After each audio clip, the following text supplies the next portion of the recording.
Hi, I wanted to do a quick video from the office to talk about why we adjust the jaw. Why do we involve ourselves with looking at your teeth and the structure of the teeth, what that does to the rest of the body. Structure dictates function. I learned that as a first year chiropractic student. It makes sense. If you break a bone in your ankle or your wrist and it remodels in a slightly different shape as part of the healing process, then that joint may not work exactly the same way that it did after the injury than it did before. It's healed. There's no continuing injury, but the actual function of the joint may be limited by the structural alteration that's occurred as part of the accident. One of the most commonly structurally altered parts of our anatomy that we take for granted, we don't even think about it because nobody ever talks to us about the consequences of it, is dental work. We have teeth taken out, we have orthodontic work to move teeth around, both as children and more commonly now as adults with Invisalign. We have bits of metal stuck in there, so foreign material put in fillings, crowns,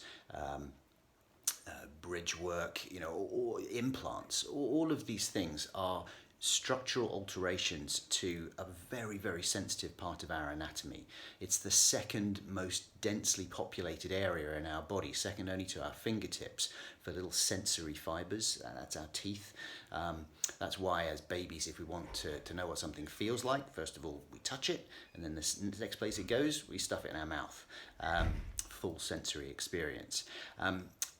The reason that having problems or having structural change in your mouth can affect the rest of the body is because of this system, and this is the fascia. So these little charts that you can see behind me right now, these are not muscles, these are fascia. This is the fibrous sheath that wraps around and in between your muscles and your internal organs, and it literally connects you. It's called connective tissue because it connects the tip of your head to the tip of your toes.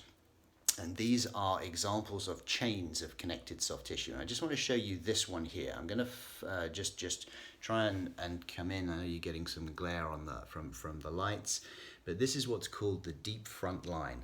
Now these are charts from Thomas Meyer's book called Anatomy Trains. So I hope he doesn't mind me showing you his work. But you can see here, these muscles, or sorry, they're not muscles, there's fascia around the jaw, and these are sort of wrapping around the muscles that close the jaw, that control your jaw movements. These are going to be intimately affected by the structure of your teeth, and these little blue areas of fascia here will be linked to these in your neck, and all the way through your ribs, and then down into your diaphragm, and then down into your deep hip flexor muscles, hooking off the discs and the tissues in your lower back, into the pelvic floor, onto your thighs, and all the way down to affect tissues all the way down into your feet. That's how a jaw problem becomes a neck problem, or a shoulder problem, or a back problem, or even a foot problem. That's why we look at, that's why we interest ourselves in what's going on in your mouth.